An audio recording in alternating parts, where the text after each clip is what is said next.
Sık iğne örmeye sırtta başlıyoruz. Düz yüzde başlıyoruz. Sık iğnenin üzerine sonrasında ikili trabzan öreceğiz ve lastik öreceğiz. Bitişin başlangıcım sırta denk gelsin istiyorum. Diğer örgüde de ne yapmıştık diğer videoda süveteri yaparken? Boşluğa 2 tane sık iğne, üçlü grubun dibine 1 tane sık iğne yapmıştık.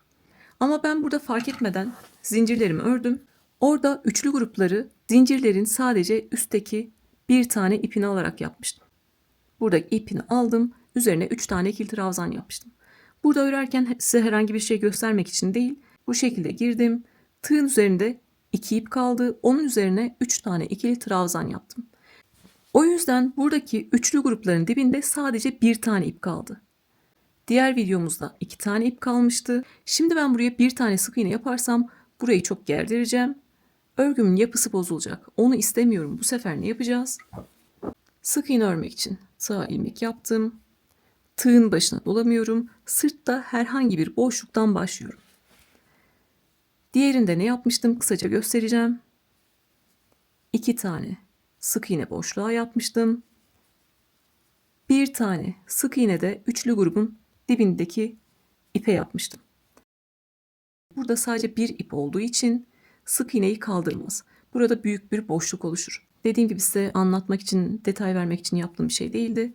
Fark etmeden o şekilde örmüşüm. Bu sefer ne yapıyorum?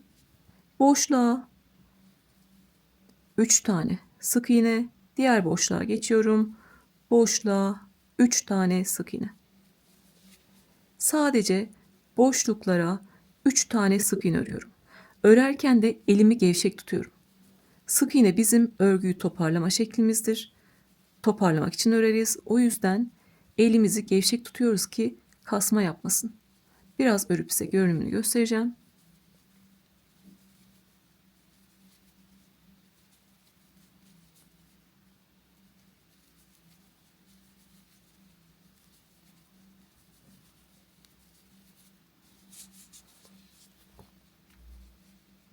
Gördüğünüz gibi bu şekilde geçmiş oldum. Görünümü düzeltmiş oldum. Derseniz ki benim burada 2 ipim kaldı ama battığımda oluşan boşluk benim de hoşuma gitmiyor. Onu istemiyorum. O zaman siz de sadece boşluklara 3 tane sık iğne yaparak ilerleyebilirsiniz. Şimdi benim elim zaten gevşek. 3 tane sık iğne ile gördüğünüz gibi düzgün bir görüntüye ulaştım. Herhangi bir marullanma da yok. Böyle bir görüntü de yok. Çok fazla sık iğne de çıkarmadım. Herhangi bir kasma da yok. Siz ördüğünüzde 3 tane sık iğne az geliyorsa, bir diğerine geçtiğinizde burada kasma yapıyorsa, birbirine çekiyorsa, o zaman siz 4 tane sık iğne ile geçersiniz. Yani burada sayı önemli değil. Önemli olan kasma yapmaması, marullanma yapmaması. Burada 3 tane sık iğne yaptım. Bir sonraki boşluğa geçtim. Boşluğa 3 tane sık iğne yapıyorum. Diğer boşluğa geçtim.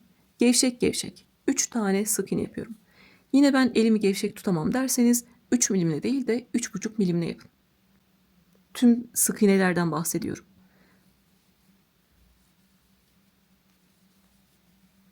Bu şekilde. Sonra elimle düzeltiyorum. Ve gördüğünüz gibi etek kısmında görünümü düzeltmiş olduk sık iğnelerle. Bu şekilde bir bütün örgüden sık iğne çıkartacağız. Bizim zaten buradaki zeminlerimiz görüyorsunuz. Trabzanlarımız var. Zaten düzgün.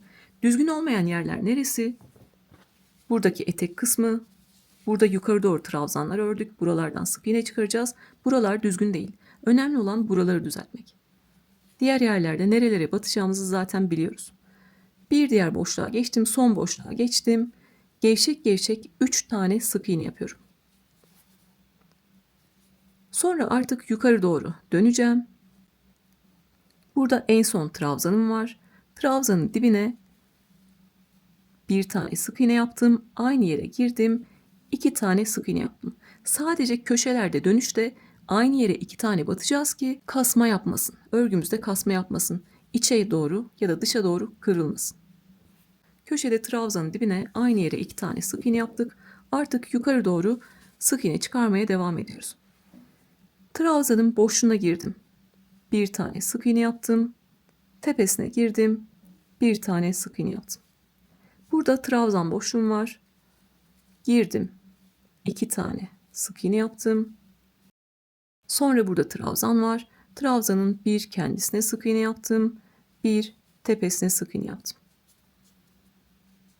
Gördüğünüz gibi. Boşluğa geldim. 2 tane sık iğne yaptım. Sonra trabzanın bir kendi boşluğuna girdim. Sık iğne yaptım. Bir de tepesine girdim. Sık iğne yaptım. Görünümü de görüyorsunuz.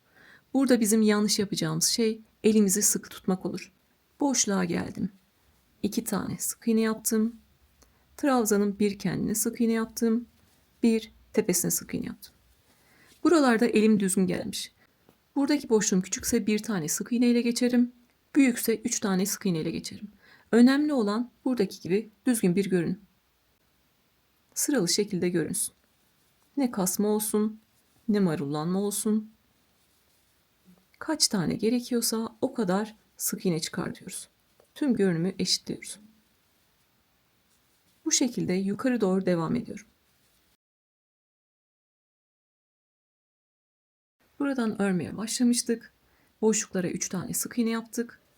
Sonra en son köşede trabzanın dibine 2 tane sık iğne yaptık aynı yere ve yukarı doğru devam ettik. Gördüğünüz gibi ne marullanma var ne kasma var. Düzgün şekilde duruyor. Burada en son 3 zincirle oluşturduğum trabzanım var. Köşede boşluğuna girdim.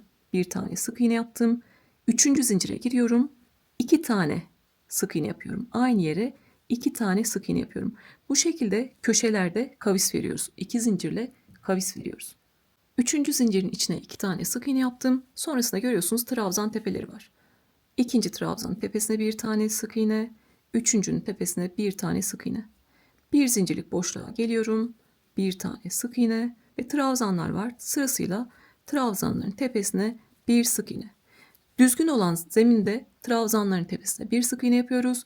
Bir zincirlik boşluklara bir tane sık iğne yapıyoruz. Koltuk altındaki kavisi örerken sabitlemeler yapmıştık biliyorsunuz. Burada da sabitlediğim yere giriyorum. Kaydırma yaptığım yere giriyorum. Bir tane sık iğne yapıyorum. Sonra yine trabzanlar üzerinden örmeye devam ediyorum.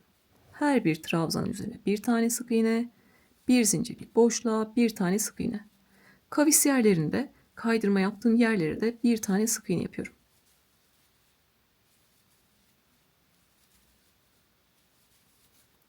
Koltuk altında bu şekilde geçmiş oldum. Gördüğünüz gibi güzel bir kavis oluştu. Yine buradaki kaydırma yaptığım yer neresi? Trabzanın tepesi.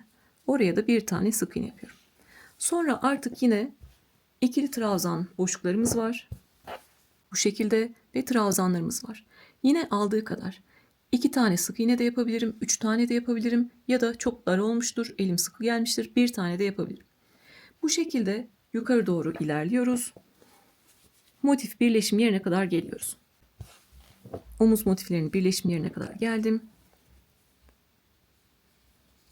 Mesela burada boşluğum küçük olmuş. Buraya sadece bir tane sık iğne yaptım. Burayı bir tane sık iğne ile geçtim. Siz de elinizin sıkılığına, gevşekliğine göre aldığı kadar sık iğne ile geçtiniz ve birleşim yerine kadar geldiniz. Burada birleşim yerini de düzeltmek için ne yapıyoruz? Burada en son boşluğa 2 tane sık iğne yaptım. 2 tane sık iğne aldı. 2 tane yaptım. Birleştirme yerine geldik. Kaydırmalarımız V harf şeklinde görünüyor.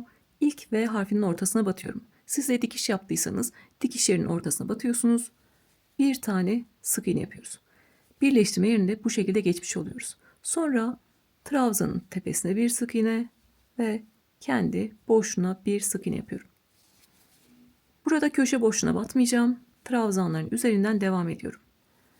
Her bir trabzanın üzerine bir sık iğne, bir zincirlik boşluğa bir sık iğne yapıyorum. Düzgün zeminde ilerlemek kolay. Yine birleşim yerine kadar geliyorum. En son trabzanın üzerine de bir tane sık iğne yaptım. Burada trabzanın boşluğuna bir sık iğne, tepesine bir sık iğne yapıyorum. Yine birleşim yerine geldim. İlk V harfinin ortasına battım. Bir sık iğne yaptım. Yine trabzanların üzerinden örmeye devam ediyorum.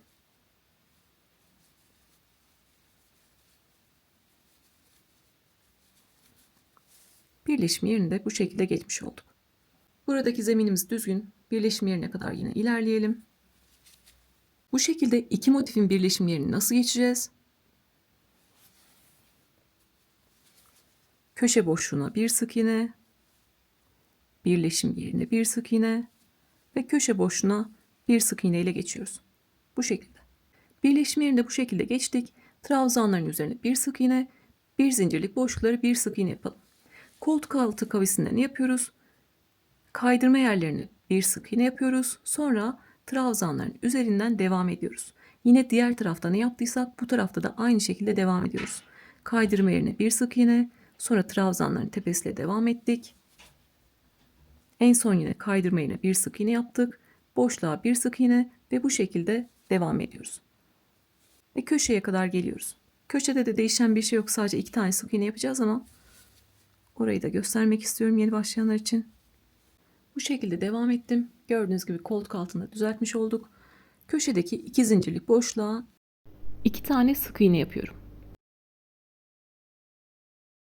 Sonra trabzan tepeleri ve bir zincirlik boşluk var. Hepsine birer tane sık iğne yapalım. Birleşim yerinde ne yapıyoruz? Köşeye bir sık iğne, birleşim yerine bir sık iğne ve köşeye bir sık iğne yapıyoruz. Bu şekilde buraya kadar gelelim. İki motifi sık iğnelerle geçtim. Burada en son trabzanın kendisine battım ve tepesine battım. 2 tane sık iğne yapıyorum. Aynı yere 2 tane sık iğne yapıyorum. Kavisimi vermiş oldum. Sonra burada sadece üçlü gruplar ve aradaki bir zincirlik boşluklar var. Buraları da sık iğneyle geçelim ve buraya kadar gelelim. Buradan sık iğne örmeye başladık. Sırasıyla devam ettik. En son trabzanın üzerindeyim. Köşeye ne yapacağız? Aynı yere 2 tane sık iğne yapacağız. Kasma yapmaması için. Sonra artık sırasıyla yukarı doğru devam ediyoruz. Burası bizim düzgün zeminimiz. Birleşim yerlerine ne yapıyoruz? Köşeye bir sık iğne, birleşim yerine bir sık iğne ve köşeye bir sık iğne. Bu şekilde ilerliyoruz. Bu bizim ön tarafımız. Zaten zeminimiz düzgün. Yine omuz motifini burada gösterdiğim gibi geçiyoruz. Sonrası da yine aynı. Boşluklardan, trabzanlardan sık iğne çıkaracağız. Koltuk altı kavisinde sabitlediğimiz yerlerde bir sık iğne yapmayı unutmuyoruz.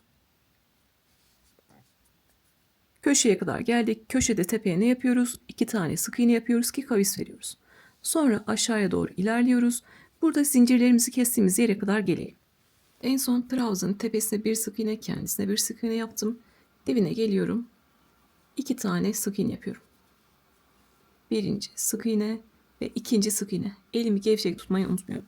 Şimdi yine buradaki 3 zincirlik boşluklara geldik. Gevşek gevşek 3 tane sık iğne çekiyorum. 3 tane sık iğne yapıyorum. Elimle bu şekilde düzelttim. Gördüğünüz gibi düzgün şekilde duruyor. Sizde kasma oluyorsa ne yapacaksınız? Burada zaten anlarsınız, böyle ya içe doğru kıvrılır ya dışa doğru kıvrılır. O zaman ne yapacaksınız? 4 tane sık iğne ile geçeceksiniz. Yine boşluklara 3 tane sık iğne yaparak devam edelim ve sıra sonuna kadar gelelim. Bakın şu an burayı ördüm. Sık iğnelerin tepesini açmadığım için gördüğünüz gibi kasma varmış gibi görünüyor. Gördüğünüz gibi. Ne yapacağım? Elimle açıyorum ve sık iğnelerin tepesini açtığımda buradaki kasmayı düzeltiyorum. Sizin eliniz sıkıysa, sık iğneleri az çıkardıysanız, elinizde düzleştirseniz bile bu şekilde görünmez. Daha deminki gibi görünür. Lütfen bu aşamadayken sökün, doğru sayılarda yapın ve o şekilde ilerleyin. Sonrasında artık lastik öreceğiz biliyorsunuz. Lastik ördükten sonra sökmek istemezsiniz. Burada en son 3 tane sık iğne yaptım. İlk sık iğnenin tepesine giriyorum. İpimi aldım ve kaydırdım. Burada bir zincirle ipimi burada bırakacağım. Sonra oradan lastik örmeye başlayacağız. Sizin ipiniz yoksa, devamını sonra alacaksanız bir zincir çekin, yeteri kadar ip bırakıp kesin. Onu istiyorsanız dikişte kullanabilirsiniz. Benim yeteri kadar ipim var, o yüzden orada bırakacağım. Şimdi size şunu göstermek istiyorum. Bir tarafta dikerek yaptım, bir tarafta yine ilmek kaydırmayla yaptım. İlmek kaydırmayı aynı burada yaptığımız gibi yapıyoruz. Bunun görüntüsüne bakın lütfen.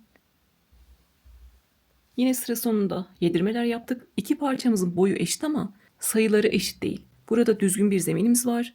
Hepsine sırasıyla sık iğne yaptık. Burada zeminimiz düzgün değil, aldığı kadar sık iğne yaptık. O yüzden iki taraf eşit değil. Yine sıra sonunda yedirmelerle bu şekilde birleştirdim. Bu tarafta da dikiş yaparak birleştirdim. Yine sıra sonunda yedirmeler yaptım. Diğer örgüde de dikerek birleştirmiştik. Görünüme bu şekilde. Bakın zaten dikerek birleştirenler yine dikerek birleştirsinler. Tepeleri ya da dış kanatları alarak bu şekilde birleştirsinler. Görünüm birliği de sağlamış olurlar. Ben diğer videoda bu şekilde dikerek birleştirmeyi gösterdiğim için burada koltuk altındaki gibi ilmek kaydırmayla birleştireceğim. Sadece görünümü görmenizi istedim. Bu Bu şekilde yapmak isteyenler orada detaylı dikişi göstermiştim. Oraya da bakabilirler. Biz şimdi kendi örgümüz üzerinden ilerleyelim. Burada da farklı bir teknik göstermiş olayım. İsteyen herhangi bir videoya baksın, istediğini yapsın. Hani bedende olduğu gibi motifleri birleştirdiğimiz gibi ilmek kaydırmayla birleştireceğiz. Yine dikiş yapanlar ne yapacak? Benim battığım yerlere batacaklar. Fark eden bir şey yok. Onlar da istiyorlarsa, tepeleri istiyorlarsa dış kanatları alarak dikecekler. Aklıma gelmişken tekrar da söylemek istiyorum. Satış yapıyor olabilirsiniz. Kötü niyetli insanlarla denk geliyor olabilirsiniz. Yeni başladıysanız moralinizi bozmayın. Emeğinizi küçük görenler, dalga geçenler, küfür edenler, beddua edenler neler neler yani nelerle karşılaşıyoruz. Karşımızdaki insanların davranışları bizi yansıtmıyor. Onlar kendi içlerini yansıtıyorlar. Bunu üzerinize alınıp emeğinizden vazgeçmeyin.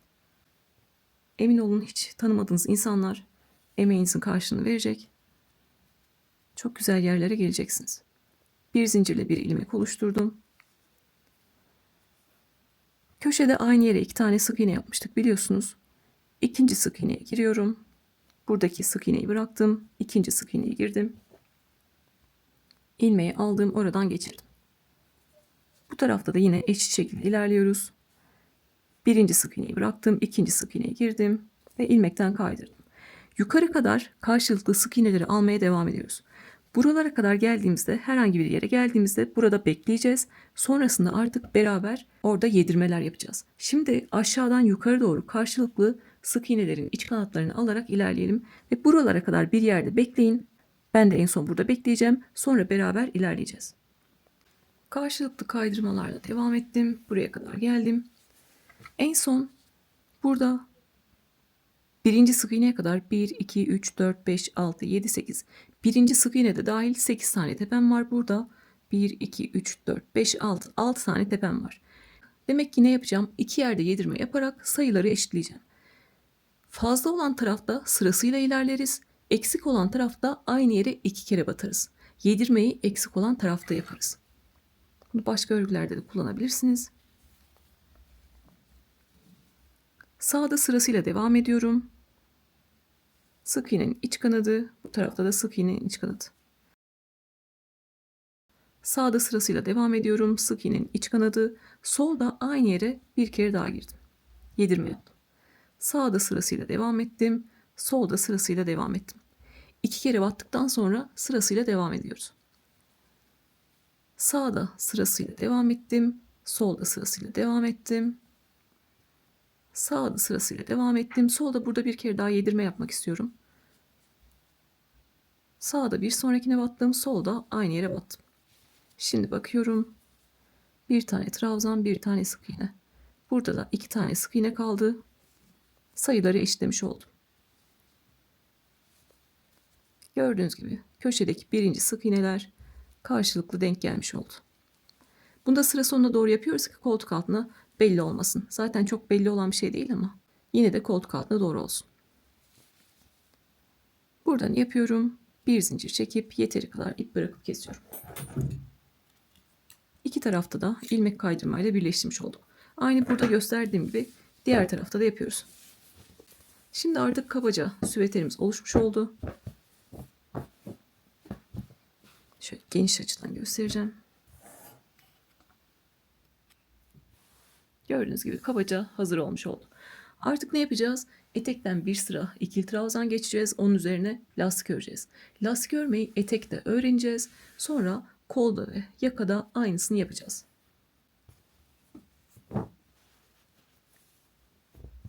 Dediğim gibi tekrar olan yerleri geçeceğiz ama detay olan kısımları atlamadan ilerleyeceğiz. Burada en son sık iğnenin tepesine kaydırmıştım. Siz burada ipinizi kesmiş de olabilirsiniz. Tekrar bir zincirle bir ilmek oluşturursunuz. Tığın başına bir kere dolarsınız. İstediğiniz bir yerden ikili trabzan örmeye başlayabilirsiniz. Burada en son sık iğnenin tepesindeydim. 1, 2, 3 zincir çekiyorum. Bunda bir tane ikili trabzan kabul ediyorum.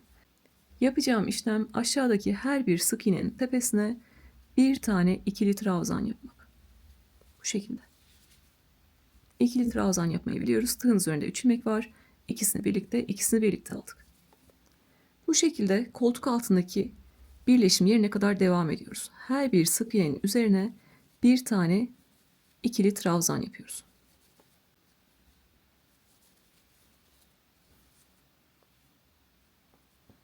En son sık iğnenin üzerine de bir tane ikili trabzan yaptım. Burada benim dikiş yaptığımda battığım yerler var. Oraya giriyorum, tepeye giriyorum. Bir tane ikili trabzan yaptım. Tığın başına doladım. Birleşim yerim V harf şeklinde görünüyor. Oraya girdim. Bir tane ikili trabzan yaptım. Yine kaydırma yaptığım yere giriyorum. Tüm tepeyi aldım ve bir tane ikili trabzan yaptım bu şekilde. Sonra yine sık iğnelerin üzerine birer tane ikili trabzan yapıyorum. Yine bu şekilde devam edelim. Buradaki birleşim yerine kadar gelelim. Her bir sık iğnenin üzerine bir tane ikili trabzan yapalım. Birleştirme yerini beraber geçmiştik. Buradan devam ettim. İkili trabzan örmeye. Yine birleştirme yerine kadar geldim. Diğer tarafta yaptığımız işlemi tekrarlayacağız.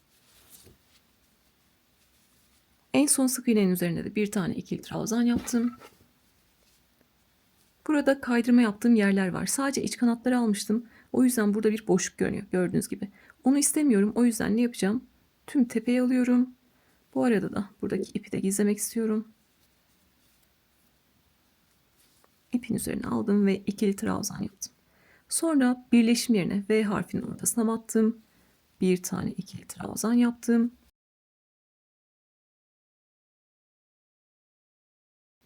Sonra yine sık iğnelerin üzerine ikili trabzan yaparak sıra sonuna kadar ilerliyorum. Artık lastik örme kısmına geçeceğiz. Şimdi sıra sonuna kadar gelelim. Sıra sonuna kadar geldik. En son sık iğnenin üzerine de bir tane ikili trabzan yaptım. Buradaki 3. zincirin içine giriyorum ve ilmek kaydırıyorum. İkili trabzan örmeyi bu şekilde bitirmiş oldum. Artık işin eğlenceli tarafına geçtik. Zeminde ikili trabzanlarımız var. Zeminimiz düzgün. Üzerine bir önden bir arkadan alarak istediğimiz kadar lastik öreceğiz. Lastik örmek için 1, 2, 3 zincir çekiyorum. Bunu da bir tane ikili trabzan ve arkadan aldığım lastik kabul ediyorum. Tığın başına bir kere doladım. Bu arka lastik olduğu için bir sonrakini önden alarak örüyorum. Önden almak ne demek? Trabzan tığın önünde kalacak demek. Trabzanın bir boşluğundan girdim, diğer boşluğundan çıktım, ipi aldım, bir tane ikili trabzan yaptım. Lastiği de ikili trabzanlarla örüyoruz. Tığın başına doladım, bir sonrakini arkadan alacağım. Arkadan almak demek trabzan tığın arkasında kalacak demek. Trabzanın bir boşluğundan girdim, diğer boşluğundan çıktım, trabzan tığın arkasında ipi aldım ve ikili trabzan yaptım. Bir sonrakini önden alıyorum, ikili trabzan yapıyorum. Bir sonrakini arkadan alıyorum, ikili trabzan yapıyorum. Yeni başlayanlar için böyle başını yavaş göstereceğim, sonra hızlı hızlı ilerleyeceğiz.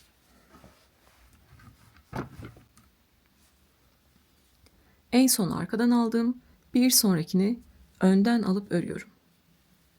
Bir sonrakini arkadan aldım, ördüm. Bir sonrakini önden alıp örüyorum.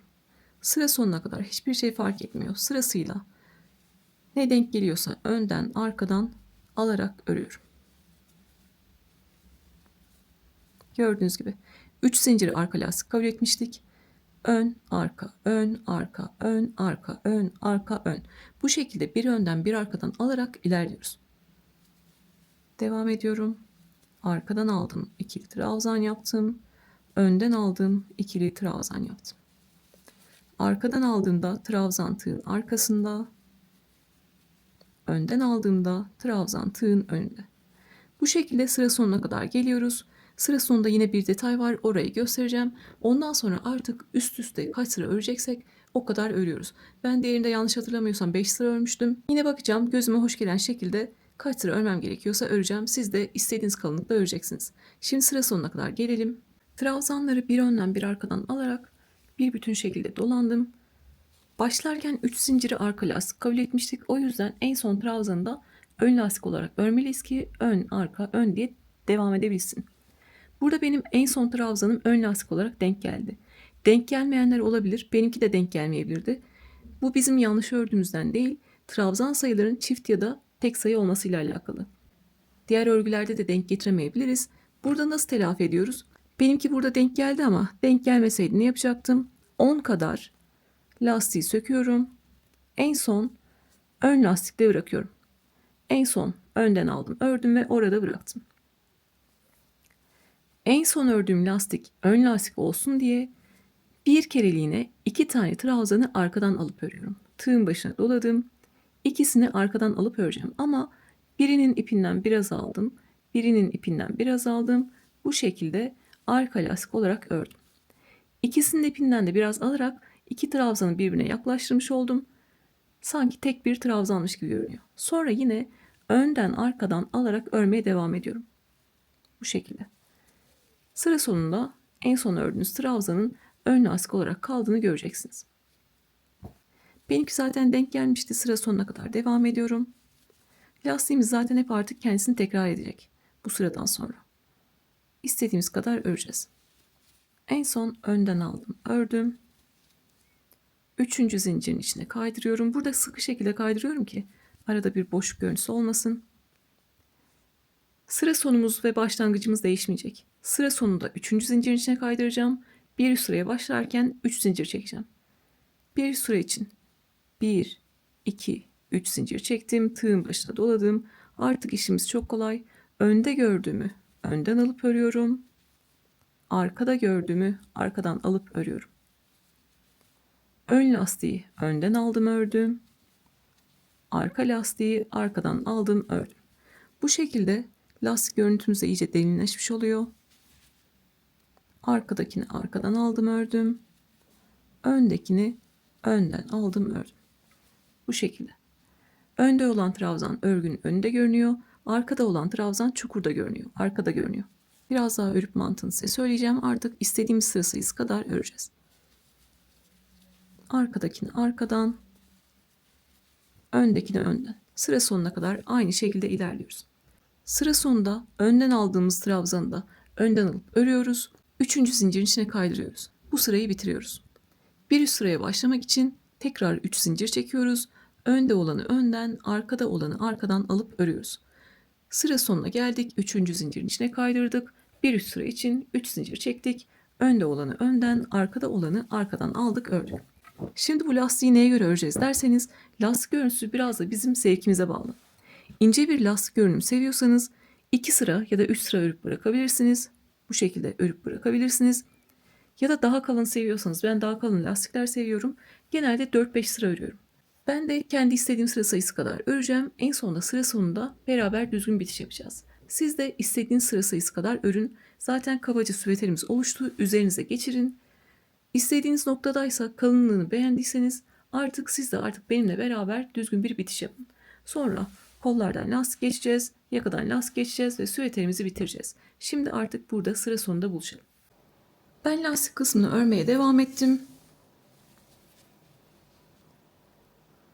Burası bizim ikili trabzan çıkardığımız yer. Üzerine 1, 2, 3, 4, 5 sıra lastik ördüm. Ben kalın lastik görüntüsü seviyorum. O yüzden 5 sıra ördüm. Siz de ince ya da kalın istemenize bağlı lastiğinizi ördünüz. En son sıra sonundayız artık. Beraber düzgün bir bitiş yapacağız. En son önden aldıktan sonra yeteri kadar ip bırakıp kesiyoruz.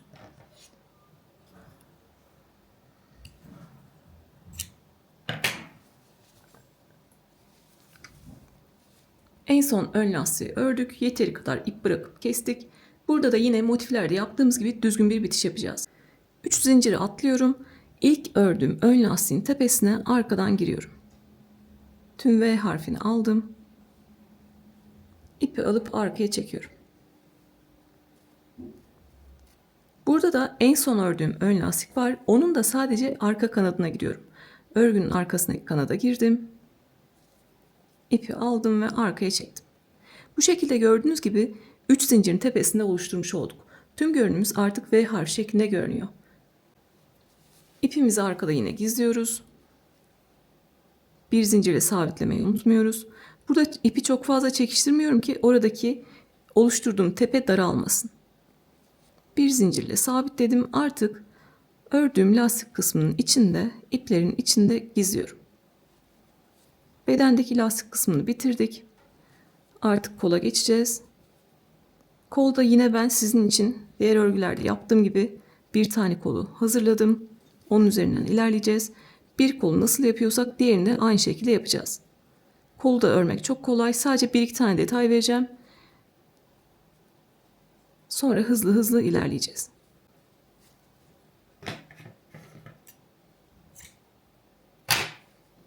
Ben bir kolu sizin için ördüm. İkinciyi beraber öreceğiz. Burada yapacağımız işlem ne? Zaten zeminde sık iğnelerimiz var. Zemin düzeltmiştik. Üzerine yine bir sıra ikili trabzan geçeceğiz. Ve üzerine lastik öreceğiz. Aslında bedende ne yaptıysak aynı şekilde ilerleyeceğiz. Başka örgülerde ne yapıyoruz? Yakada, koltuk altında azaltmalar yapıyoruz, eksiltmeler yapıyoruz ve kavis veriyoruz. Burada kavis vermemize gerek yok. Çünkü sık iğnelerle biz o kavisi zaten verdik. Diğer örgüde de anlattım. Siz o an fark etmeden fazladan sık iğne çıkarmış olabilirsiniz. İkili trabzan çıkartırken onu telafi edebiliriz. Onu telafi ederiz, marullanmayı engelleriz. Lastiği de onun üzerine örebiliriz. Hiç değişen bir şey yok. Aynı bedendeki gibi ilerleyeceğiz. Örgüyü bilenler, sık iğnesini düzgün çıkaranlar bedendeki gibi bir sıra ikili trabzan geçsinler. Üzerine istedikleri kadar lastik örerek bitirsinler. Ben burada 4 sıra lastik ördüm. Özellikle yeni başlayanlar buradaki düzgün olmayan zeminde belki fazladan sık iğne çıkarmış olabilirler. Onlar nasıl düzeltecek onu göstermek istiyorum. Bu detayları farklı örgülerde de kullanabilirsiniz. Yine bir zincirle bir ilmek oluşturuyorum. İkili trabzan öreceğiz. Baştan sona da 3 milim tığ kullanıyorum. Örgüde ikili trabzan çıkartırken ne yapmıştık? Örgünün arkasına başlamıştık. Sonra lastik örerken 3 zincir çekiyoruz. 3 zincir noktası örgünün arkasına kalsın istemiştik. O yüzden arkada başlamıştık. Burada da kolu örerken ne yapıyoruz? Bu tarafa da örüyorsak, diğer tarafta da örüyorsak sırtta başlıyoruz. 3 zincir noktamız sırta denk gelsin. Burada yine koltuk altına yakın sırtta bir yerde başlamıştım. Burada da ne yapıyorum? Koltuk altına yakın sırtta bir yerde başlıyorum. Sağ ilmek yaptım. İkili trabzan öreceğim için tığın başına bir kere doladım ve 2 ilmeği birlikte tutuyorum. Koltuk altına yakın bir yerde buradaki düz yerde başlayalım mesela. Herhangi bir sık iğnenin tepesine giriyorum ve ikili trabzan yaparak başlıyorum.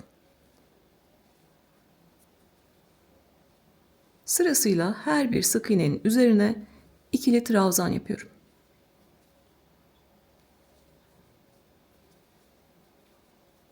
İlmekten kalan ipi de arada gizliyorum.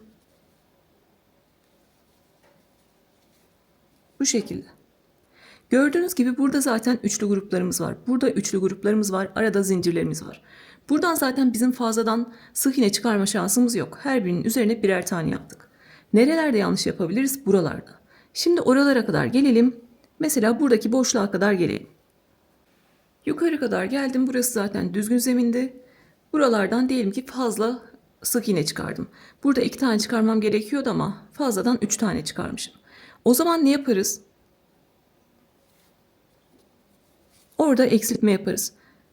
Tığın başına doladım. Sık iğnenin tepesine battım. İpimi aldım. Tığın üzerinde 3 ilmek var. İkisini aldım. İkisini tığda bıraktım.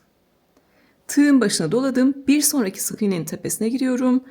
İpimi aldım. Tığın üzerinde 4 ilmek var. İkisini birlikte aldım. Üçünü birlikte aldım. Burada normalde olduğu gibi ikili trabzanlar çıkartarak devam etseydim yan yana 2 tane ikili trabzan yapmam gerekiyordu. Burada da görüyorsunuz 2 tane gibi görünüyor ama biz onu teke düşürdük. Eksiltme yaptık. 2 tane ikili trabzanı bir tane ikili trabzana düşürmüş oldum. Bunu o an fark etmediğiniz ama şimdi örerken fark ettiğiniz fazladan sık iğne çıkardığınız böyle marullanma dediğimiz böyle üst üste binmeler, kıvrılmalar varsa oralarda ne yapıyorsunuz? Bu eksiltmeyi yapıyorsunuz. Burayı mesela devam edelim. Burada düzgün devam etmişiz. Örgüyü bilenler lütfen ya hızlandırarak geçsinler ya da atlasınlar. Şimdi ilerleyelim. Düzgün yapmışız buraları.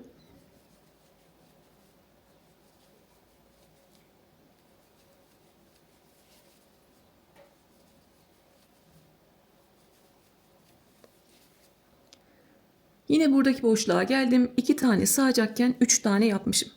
Ve yere koyduğumda düzgün şekilde durmuyor da burası böyle kalkık şekilde duruyor.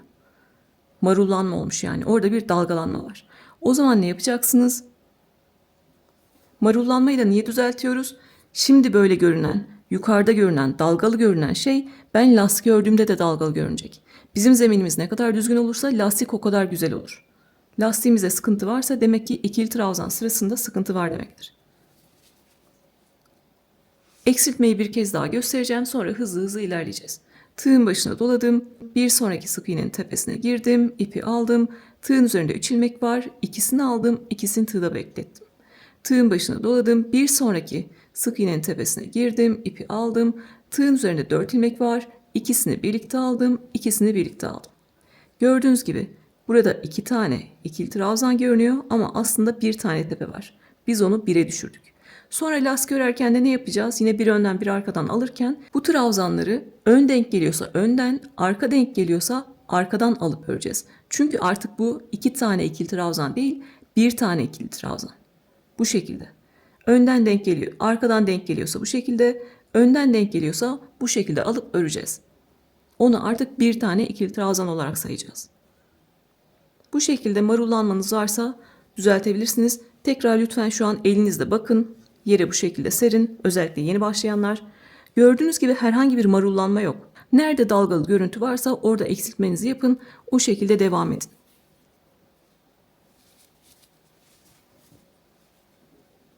Şimdi yine sıra sonuna kadar ikili trabzanlarla devam ediyorum. Koltuk altında birleşim yerimiz var.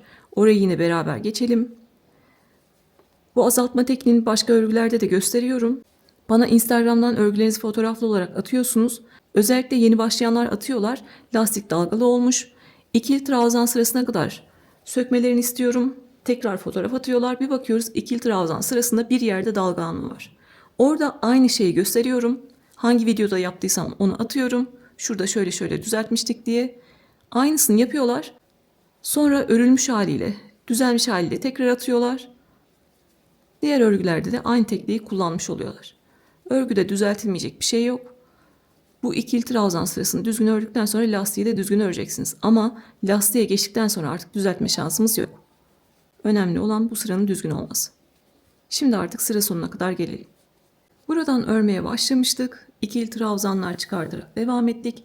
Benim herhangi bir marullanmam yoktu. O yüzden herhangi bir eksiltme yapmadım. Ama size onu gösterdim. Siz de gerek duyduğunuz yerde eksiltme yaparak ilerlediniz. Buralar zaten düzgün zemin. Buralardan birer tane ikili trabzan çıkartarak devam ettim. Burada koltuk altındaki birleşim yerindeyiz. Aslında yine bedende yaptığımız gibi yapacağız. Birleşim yaparken buradaki iç kanatlara batmıştık. Tekrar oraya batarsam burada büyük bir boşluk olacak. Onu istemiyorum. Ne yapacağım? Tüm tepeye batıyorum. Bir tane ikili trabzan yaptım. Tığın başına doladım. Birleşim yerinin ortasına battım. İpi de üzerine alıyorum. Hem orada düğüm olsun, sıkışsın. Hem de gizleyeyim. Bir tane ikili trabzan yaptım. Ve yine tüm tepeyi alarak bir tane ikili trabzan yaptım. Burayı da yine bu şekilde geçmiş oldum. Sıra sonuna kadar devam ediyorum. Buradaki ipim kalsın. Bunu bir de geriye doğru yürüteceğim. İyice gizlenmiş olacak.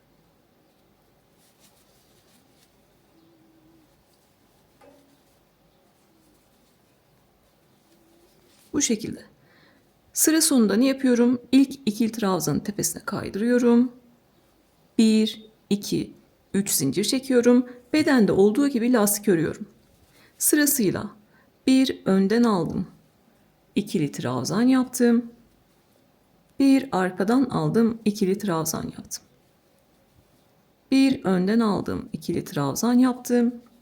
Bir arkadan aldım. İkili trabzan yaptım. Bedendeki gibi bir önden bir arkadan alarak sıra sonuna kadar geliyoruz. Burada diyelim ki yine bedende olduğu gibi en son ördüğünüz arka lastik denk geldi. O zaman ne yapacağız? Ön lastiği denk getirmek için 10 kadar lastiği söküyoruz. En son ön lastikle bırakıyoruz. 2 tanesini arkadan alıp örüyoruz. Ama birinin ipinden biraz, birinin ipinden biraz alıyoruz. 2 trabzanı birbirine yaklaştırıyoruz. Bu şekilde en son ördüğümüz lastik ön lastik olarak kalmış oluyor. Sonrasında 3. zincirin içine kaydırıyoruz. Tekrar 3 zincir çekip önde olanı önden, arkada olanı arkadan alıp örüyoruz. Dediğim gibi detay kısımlarının hiçbirini atlamayacağım ama tekrar olan kısımlarda da böyle sıkılmadan ilerleyeceğiz. Burada da gördüğünüz gibi bir sıra ikili trabzan yapmıştık. Üzerine 1, 2, 3, 4 sıra lastik yaptım. Bedende, burada, etekte 5 sıra örmüştüm. Bu gözüme güzel gelmişti. Kolda 4 sıra ördüm. 4 sıra benim için yeterli geldi. Bu tarafta da aynı şekilde bir kolda kaç sıra ördüysek diğer kolda da o kadar örüyoruz. Şimdi burada da bu sizin ilk başladığınız kol oluyor. Benim ilk anlattığım için. Burada da siz yine zevkinize bağlı olarak 2 sıra örün. Zaten süveter formunda üzerinize geçirin. Lastik görüntüsü hoşunuza gidiyorsa o noktada düzgün bitiş yapıp bitirin. Yoksa üzerine 3, 4, 5 istediğiniz sıra sayısı kadar lastiğinizi örersiniz. Yine üzerinize geçirirsiniz. Tamam dediğiniz noktada düzgün bitiş yapıp bitirirsiniz. Bu kolu da aynı bu şekilde bitiriyoruz. Bir kolu yaptınız, diğer kolu da aynı şekilde yapıyorsunuz. Lastik örmemizde hiçbir değişen bir şey yok. Önemli olan ikili trabzan sırasını düzgün şekilde yapmak. Sonra artık en son bir işlemimiz kaldı. Burada yakadan sık iğne geçeceğiz. Üzerine lastik öreceğiz ve örgümüzü bitireceğiz.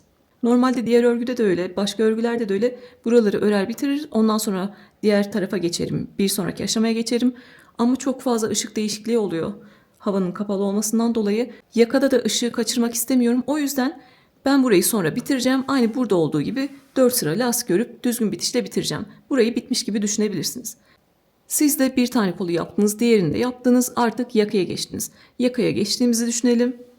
Önce bir sıra sık iğne geçeceğiz. Ben ipimi burada kesiyorum. Sonra oradan devam edeceğim. Havalar genelde kapalı oluyor. Bu güneş ışığını da bulmuşken kaçırmak istemiyorum. Yakaya geçtik. Yine burada düzgün bir zeminimiz yok. Zeminimizi düzelteceğiz. Onu da sık iğne ile yapacağız. Sık iğne için yine bir zincirle bir ilmek oluşturdum. Ne yapıyorum? Örgünün arkasına başlıyorum ki sonra öreceğim lastik örgünün arkasına kalsın. 3 zincir noktası orada kalsın. Buradaki son üçlü grubun üzerinden başlayabilirim. Sık iğne yapmak için tepeye girdim ve 2 ilmeği birlikte alıyorum. Her bir trabzan tepesine bir tane sık iğne yaptım. Burada kavis yapabilmek için ne yapacağım? Buradaki boşluğa batmayacağım. Direkt yukarı doğru devam edeceğim ki burada düzgün bir kavis olsun. Marullanma olmasın. Boşluğa geçtim. Birinci sık iğne ve ikinci sık iğne yaptım. Baktım orası küçük, bir taneyle de geçebilirim. Sonra trabzanın bir kendisine sık iğne, bir tepesine sık iğne. İlmekten kalan ipleri de gizledim. Sonra yine boşluğa sık iğne, 2 tane ve trabzanın boşluğuna bir sık iğne, tepesine bir sık iğne. Mesela burada buraya girdim, bir boşluk oluştu. Ne yapıyorum? Boşluk yapan ipi alıyorum. Bu şekilde sık iğnemi yapıyorum. Oradaki boşluğu da doldurmuş oluyorum. Gözüme güzel gelen şekilde sık iğnelerimi çıkartıyorum. Buralarda önemli olan buradaki köşeler. O yüzden köşeye kadar ilerleyelim. Zaten sık iğne çıkarmayı bedenden biliyoruz. Sırttan sık iğne örmeye başladık. Bu şekilde yukarı doğru devam ettik. Yine diğer yakanın köşesine geldik. Burada en son düzgün zeminde ilerledim. Burada trabzanın kendisine bir sık iğne, tepesine bir sık iğne. Gördüğünüz gibi burası da ön yüzdeki yakanın köşesi. Köşeli örgülerde marullanma genelde köşelerde olur. Önlük süveterlerde de bu böyle. O yüzden ne yapmıştık diğerlerinde? Eksiltmelerle ilerlemiştik. Burada öyle bir şeye gerek yok. Sık iğnelerle zaten biz bunu düzenleyeceğiz.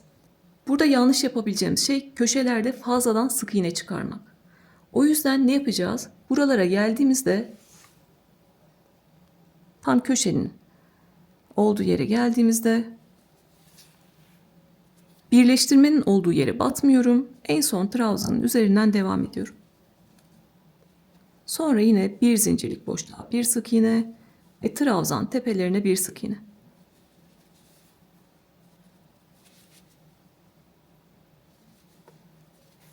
Şöyle göstereceğim.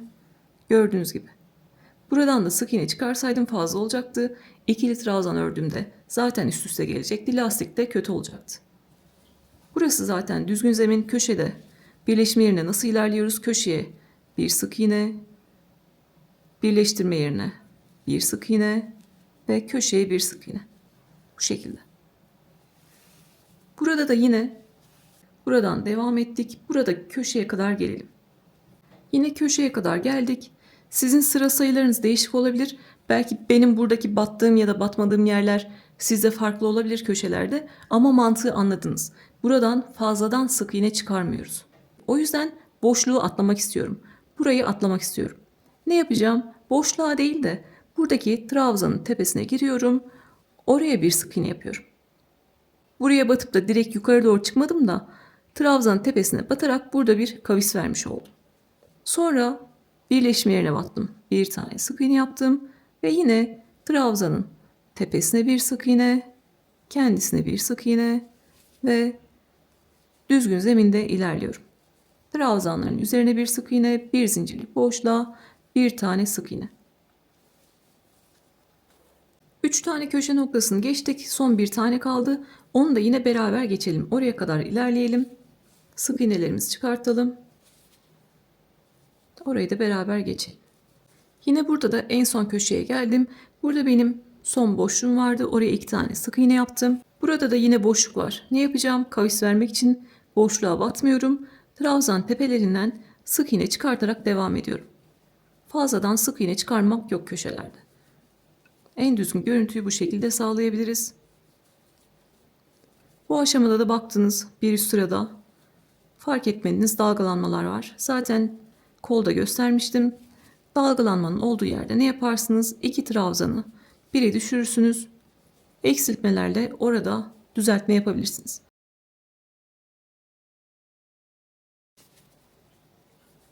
Sıra sonuna kadar artık ilerliyorum. Zaten sırtta başlamıştık. Sırtta sıra sonuna kadar geliyorum.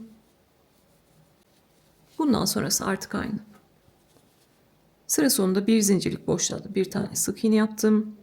Sık iğnenin tepesine kaydırdım. 1, 2, 3 zincir çektim. Tığın başına doladım. Aşağıdaki her bir sık iğnenin üzerine ikili trabzan yapıyorum. Bedenden ya da koldan bir farkımız yok. Bir sıra ikili trabzan yapacağız. Sonra yakada da istediğimiz kadar bir önden bir arkadan alıp öreceğiz. Ben diğerinde 5 sıra ördüğümü hatırlıyorum. Belki bunda da yine 5 sıra örerim. Kolu da biliyorsunuz sonradan örerim diye bırakmıştım. Kolda 4 sıra öreceğim. Kolda da yakada da lastiği bitireceğim. Artık bitmiş haliyle ölçüsüne bakacağız. Kaç gram ip kullandığımıza bakacağız. Bu şekilde. Herhangi bir zorluk yok. Marullanma olduğunu düşündüğünüz yerlerde 2 trabzanı teke düşürüyorsunuz. Sonra bir üst sıralarda bir önden bir arkadan alarak lastik örüyorsunuz. En son tamam dediğiniz noktada yine burada da yakayı da üzerinize geçirin. Tamam dediğiniz noktada bedende gösterdiğim gibi düzgün bitişte bitiyorsunuz ve artık örgümüz bitmiş oluyor. Süveterimizin bitmiş halde böyle. Birleştirmelerimizle beraber eni 54 santim, bir tane motifim yaklaşık 11 santimdi biliyorsunuz. Boyu 57 santim. Şimdi ne kadar ip kullandığımıza bakalım. 273 gram. Tekrar bakıyorum. 273 gram. Yani 70 gram kadar renkli iplerden kullanmış olsak 2 yumak kadar Alize Cotton Gold'un 67 numarasını kullandığımı söyleyebilirim. Siz de bedeni büyüttüyseniz ya da boyu büyüttüyseniz yumak sayısını artırabilirsiniz. Ben severek anlattım. Umarım siz de severek yapar kullanır ya da satıp gelir elde edersiniz. Bir sonraki videoda görüşmek üzere. Kendinize iyi bakın.